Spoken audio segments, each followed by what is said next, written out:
सहसा उसने देखा भोला अपनी गाय लिए इसी तरफ आ रहा है। भोला इसी गांव से मिले हुए पूर्वे का ग्वाला था और दूध मक्खन का व्यवसाय करता था। अच्छा दाम मिल जाने पर कभी कभी किसानों के हाथ गाय भी बेच देता था। होरी का मन उन गायों को देखकर ललचा गया। अगर भोला वह आगे वाली गाय उसे दे दे तो क्या कहने, रुपए आगे पीछे देता रहेगा। वह जानता था घर में रुपए है ही नहीं, अभी तक लगान नहीं चुकाया जा सका। विशेषव शाह का देना बाकी है जिस पर रुपए आने का सूद चढ़ रहा है। लेकिन दरिद्रता में जो एक प्रकार की अदूरदर्शिता होती है, वह निर्लज्जता जो तकाजे, गाली और मार से भी भयभीत नहीं होती, उसने उसे प्रोत्साहित किया। बरसों से जो साध मन को आंदोलित कर रही थी, उसने उसे विचलित कर दिया। भोला के समीप जाकर बोला, राम राम भोला भाई, कहो क्या रंग ढंग है? सुना अब की बार मेले में नई गाय लाए हो? भोला ने रुखाई से जवाब दिया। होरी के मन की बात उसने ताड़ ली थी। हाँ, 2 बछिए और 2 गाय लाया। पहले वाली गायें सब सूख गई थी। बंदी पर दूध ना पहुँचे तो गुजर कैसे हो? होरी ने आगे वाली गाय के पुट्ठे पर हाथ रखकर कहा, दुधार तो मालूम होती है, कितने में ली? भोला ने शान जमाई। अब की बार बाजार तेज रहा महतो, इसके 80 रुपये देने पड़े। आंखें निकल गई। 30-30 रुपये तो दोनों कलेरों के दिए। इस पर ग्राहक रुपए का 8 सेर दूध मांगता है। बड़ा भारी कलेजा है तुम लोगों का भाई, लेकिन फिर भी लाई भी तो वह माल कि यहाँ 10-5 गांवों में तो किसी के पास निकलेगी नहीं। ये सुनकर भोला पर नशा चढ़ने लगा। बोला, राय साहब तो इसके 100 रुपये देते थे, दोनों कलेरों के 50-50 रुपये, लेकिन हमने ना दिए। भगवान ने चाहा तो 100 रुपये इसी बयान में पीट लूँगा। इसमें क्या संदेह है भाई, मालिक क्या खा के लेंगे? नजराने में मिल जाए तो भले ले लें। यह तुम ही लोगों का गुर्दा है कि अंजुली भर रुपए तकदीर के भरोसे गिन देते हो। यही जी चाहता है कि इसके दर्शन करता रहूं। धन्य है तुम्हारा जीवन कि गौओं की इतनी सेवा करते हो। हमें तो गाय का गोबर भी मसस्सर नहीं। गिरस्त के घर में एक गाय भी ना हो तो कितनी लज्जा की बात है। साल के साल बीत जाते हैं, गोरस के दर्शन नहीं होते। घरवाली बार बार कहती है, भोला भैया से क्यों नहीं कहते? मैं कह देता हूँ, कभी मिलेंगे तो कहूँगा। तुम्हारे सुझावों से बड़ी प्रसन्न रहती है। कहती है, ऐसा मर्द नहीं देखा कि जब बातें करेंगे नीची आंखें करके, कभी सिर नहीं उठाते। भोला पर जो नशा चढ़ रहा था, उसे इस भरपूर प्याले ने और गहरा कर दिया। बोला, आदमी वही है जो दूसरों की बहू बेटी को अपनी बहू बेटी समझे। जो दुष्ट किसी मेहरिया की ओर ताके, उसे गोली मार देना चाहिए। इस पर होरी ने कहा, यह तुमने लाख रुपए की बात कह दी भाई। बस सज्जन वही जो दूसरों की आबरू को अपनी आबरू समझे। तब भोला ने कहा, जिस तरह मर्द मर जाने से औरत अनाथ हो जाती है, उसी तरह औरत के मर जाने पर मर्द के हाथ पांव भी टूट जाते हैं भैया। मेरा तो घर उजड़ गया महतो, कोई एक लोटा पानी देने वाला भी नहीं। गत वर्ष भोला की स्त्री लू लग जाने से मर गई थी। यह होरी जानता था, लेकिन 50 बरस का खंकड़ भोला भीतर से इतना स्निग्ध है, वह न जानता था।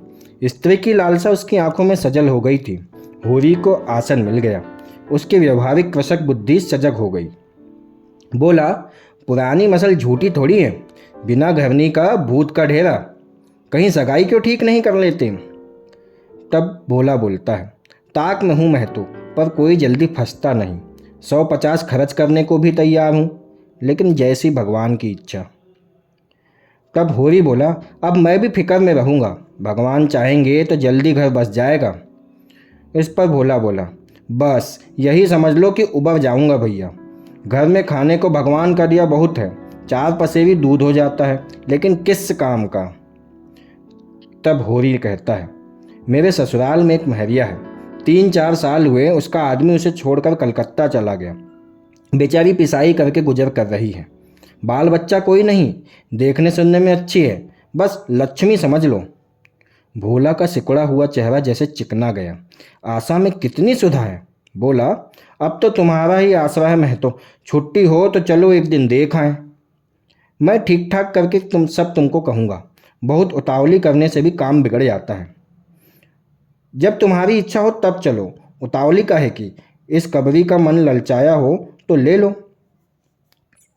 इतना सुनकर होरी बोला, यह गाय मेरे मान की नहीं है दादा, मैं तुमसे नुकसान नहीं पहुंचाना चाहता। अपना धर्म यह नहीं कि मित्रों का गला दबाए, जैसे इतने दिन बीते हैं वैसे और बीत जाएंगे। तब भोला कहता है, अरे तुम तो ऐसी बातें करते हो होरी जैसे तुम हम अलग अलग दो है। तुम गाय ले जाओ, दाम जो चाहे देना, जैसे मेरे घर रही वैसे तुम्हारे घर रही। 80 रुपये में ली थी, तुम 80 रुपये ही देना, जाओ। तब होरी ने कहा, लेकिन मेरे पास नगद नहीं है दादा, समझ लो। इस पर भोला कहता है, तो तुमसे नगद मांगता कौन है भाई? होरी की छाती गज भर की हो गई। 80 रुपये में गाय महंगी ना थी। ऐसा अच्छा डील डॉल, दोनों जून में 6-7 सेव दूध, सीधी ऐसी कि बच्चा भी दूह ले। इसका तो एक एक बाछा 100-100 का होगा। द्वार पर बंधेगी तो द्वार की शोभा बढ़ जाएगी। उसे अभी कोई 400 रुपये देने थे, लेकिन उधार को वह एक तरह से मुफ्त समझता था। कहीं भोला की सगाई ठीक हो गई तो 1-2 साल में वह बोलेगा भी नहीं। सगाई ना भी हुई तो होरी का क्या बिगड़ता है? यही तो होगा, भोला बार बार तगादा करने आएगा, बिगड़ेगा, गालियां देगा। लेकिन होरी को इसकी ज़्यादा शर्म थी नहीं। इस व्यवहार का वह आदी था। कृषक के जीवन का तो यही प्रसाद है। भोला के साथ वह छल कर रहा था और यह व्यापार उसकी मर्यादा के अनुकूल था। अब भी लेन देन में उसके लिए लिखा पढ़ी होने और ना होने में कोई अंतर ना था। सूखे बूढ़े की विपदाएं उसके मन में भीरू बनाए रहती थी। ईश्वर का रौद्र रूप सदैव उसके सामने रहता था, पर यह छल उसकी नीति में छल ना था। यह केवल स्वार्थ सिद्धि थी और यह कोई बुरी बात भी नहीं थी। इस तरह का छल तो वह दिन रात करता रहता था। घर में 2-4 रुपये पड़े रहने पर भी महाजन के सामने कस्में खा जाता था कि एक पाई भी नहीं है जनाब। सन को कुछ गीला कर देना और रुई में कुछ बिनौले भर देना उसकी नीति में जायज़ था। और यहाँ तो केवल स्वार्थ ना था, थोड़ा सा मनोरंजन भी था। बुड्ढों का बुढ़भस हास्यास्पद वस्तु है और ऐसे बुड्ढों से अगर कुछ ऐंठ भी लिया जाए तो कोई दोष पाप नहीं, ऐसा वह मानता था। भोला ने गाय की पगहिया होरी के हाथ में देते हुए कहा, ले जाओ महतो, तुम भी क्या याद रखोगे?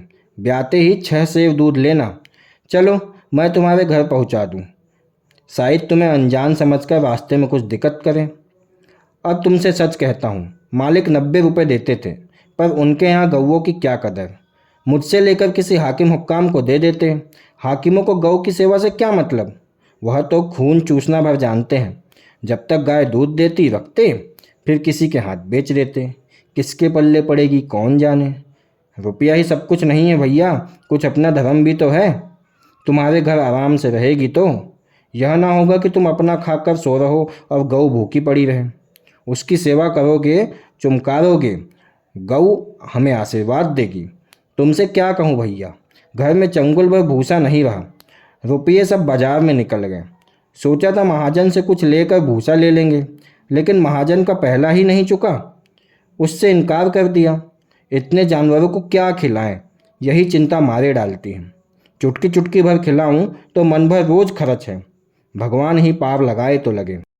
भोला की इतनी कष्ट भरी बातें सुनकर होरी ने सहानुभूति के स्वर में कहा, अरे तुमने हमसे पहले क्यों नहीं कहा?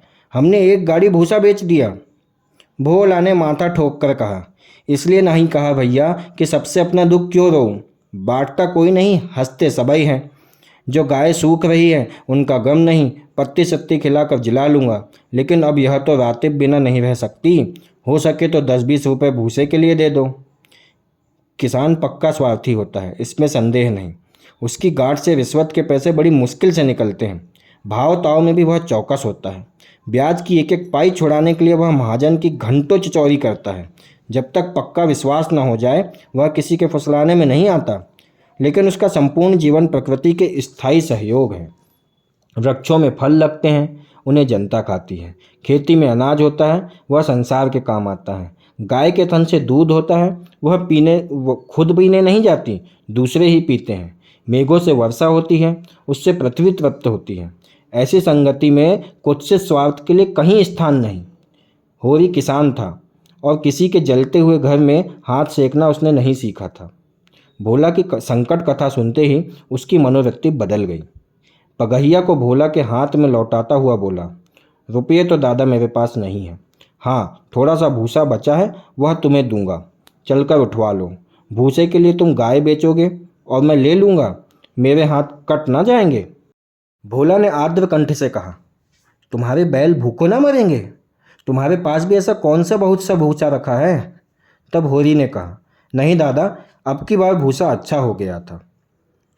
भोला ने फिर आर्द्र कंठ से कहा, मैंने तुमसे नाहक ही भूसे की चर्चा की। तब होरी कहता है, अरे तुम ना कहते और पीछे से मुझे मालूम होता तो मुझे बड़ा रंज होता कि तुमने मुझे इतना गैर समझ लिया। अवसर पड़ने पर भाई ही भाई की मदद भी ना करे तो काम कैसे चले? तब भोला कहता है, मुदा यह गाय तुम लेते जाओ। फिर होरी ने कहा, अभी नहीं दादा, फिर ले लूँगा। भोला कहता है, अरे भूसे के दाम दूध में कटवा लेना।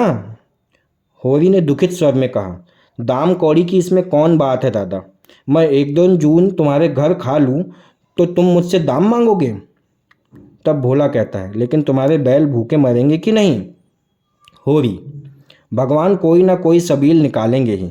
आषाढ़ सिर पर है, कड़वी बोलूँगा। मगर यह गाय तुम्हारी हो गई, जिस दिन इच्छा हो आकर ले जाना, यह भोला ने होरी से कह दिया। इस पर होरी ने कहा, किसी भाई का नीलाम पर चढ़ा हुआ बैल लेने में जो पाप है वह इस समय तुम्हारी गाय लेने में है। होरी में बाल की खाल निकालने की शक्ति होती तो वह खुशी से गाय लेकर घर की राह ले लेता। भोला जब नगद रुपए नहीं मांगता तो स्पष्ट था कि वह भूसे के लिए गाय नहीं बेच रहा है, बल्कि इसका कुछ और आशय है। लेकिन जैसे पत्तों के खड़कने पर घोड़ा अकारण ही ठिठक जाता है और मारने पर भी आगे कदम नहीं उठाता, वही दशा होरी की थी। संकट की चीज़ लेना पाप है, यह बात जन्म जन्मांतरों से उसकी आत्मा का अंश बन गई थी। भोला ने गदगद कंठ से कहा, तो किसी को भेज दूँ भूसे के लिए? होरी ने जवाब दिया, अभी मैं राय साहब की ड्योढ़ी पर जा रहा हूँ, वहाँ से घड़ी भर में लौटूंगा, तभी किसी को भेजना।